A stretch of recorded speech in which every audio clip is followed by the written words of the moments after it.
Hey everybody, Dr. Cool Whip here, and I'm here to talk about my current Warlock build.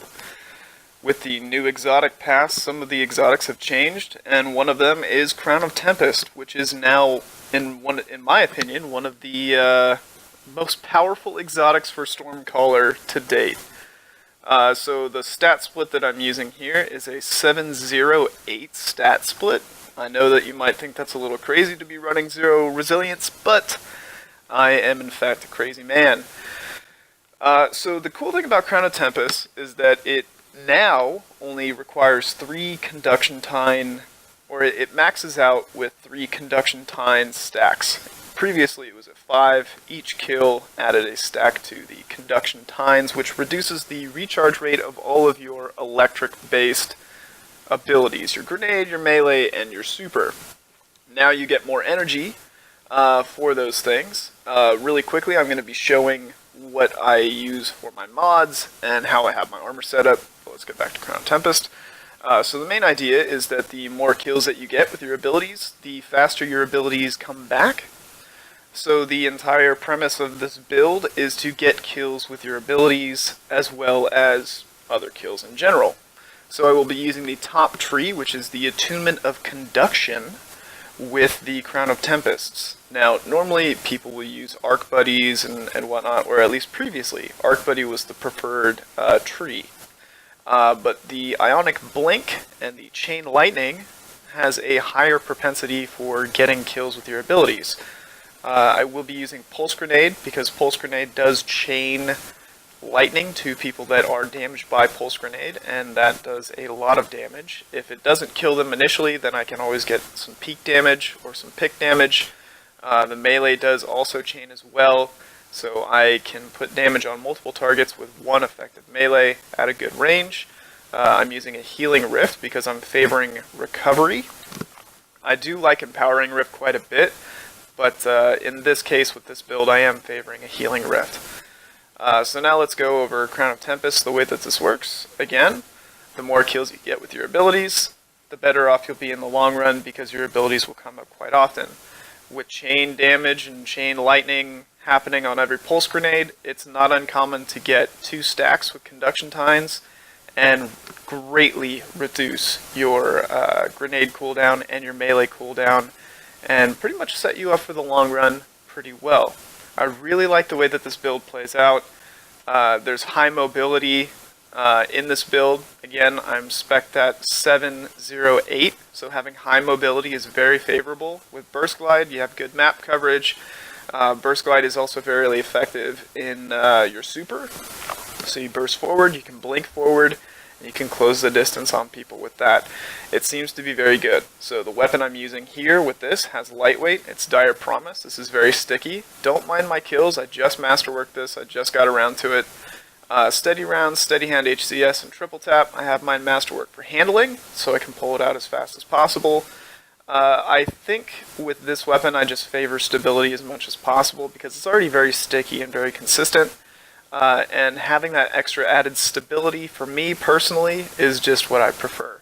I have it masterworked again for handling, so I can pull it out very quickly, and it's always ready to go. I'm using Risk Runner. I have a newfound love for this gun. It's very fun to use. It's very good. It's an effective SMG, and I have been grinding my ass off trying to get that damn catalyst, but I can't seem to get it.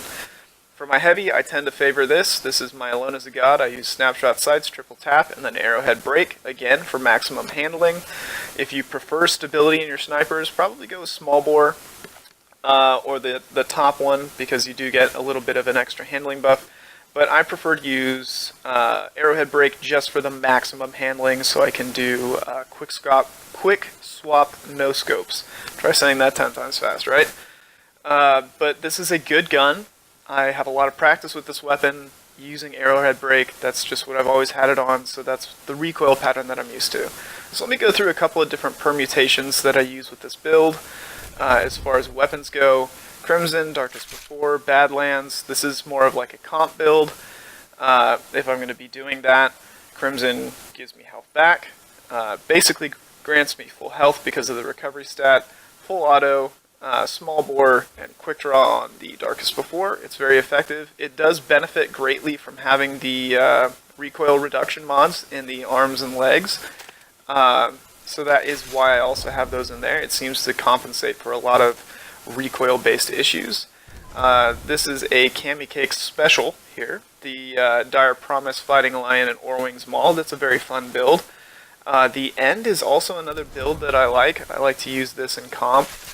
Crimson the End and Badlands. This is very effective. Crimson is mostly for the close range engagements. The End is for long range, and it has a nice auto-loading holster perk.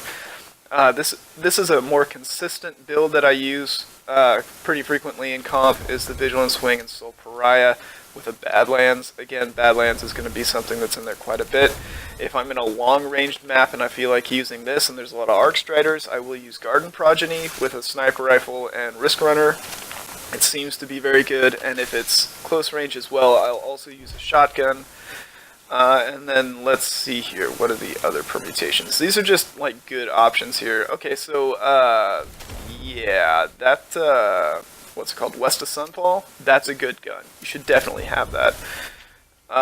So there's a lot of really good options that you can use if you're going in on the heavies, if you're going in on all kinds of different stuff. Relentless, another good, reasonably top-ish tier weapon. It's not top tier, but it's up there pretty good. Niflheim Frost is also another effective scout rifle.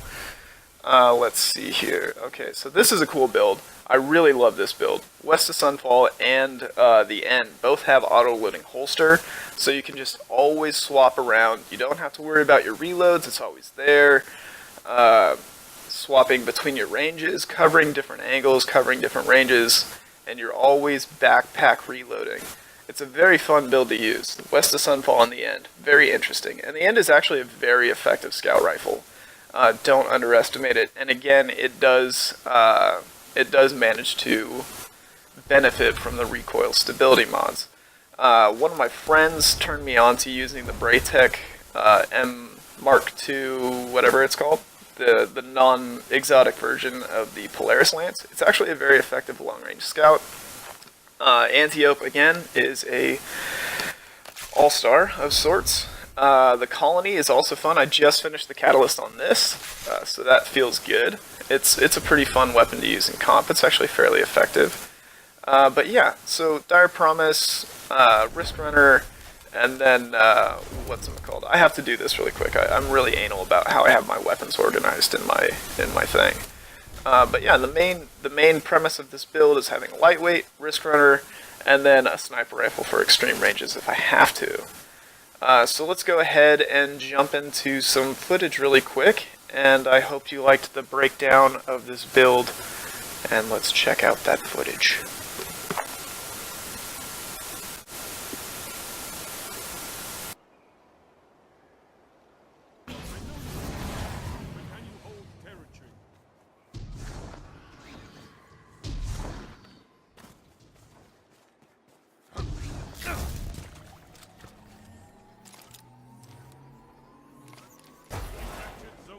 Enemy claimed Zone A. Enemy claimed Zone B.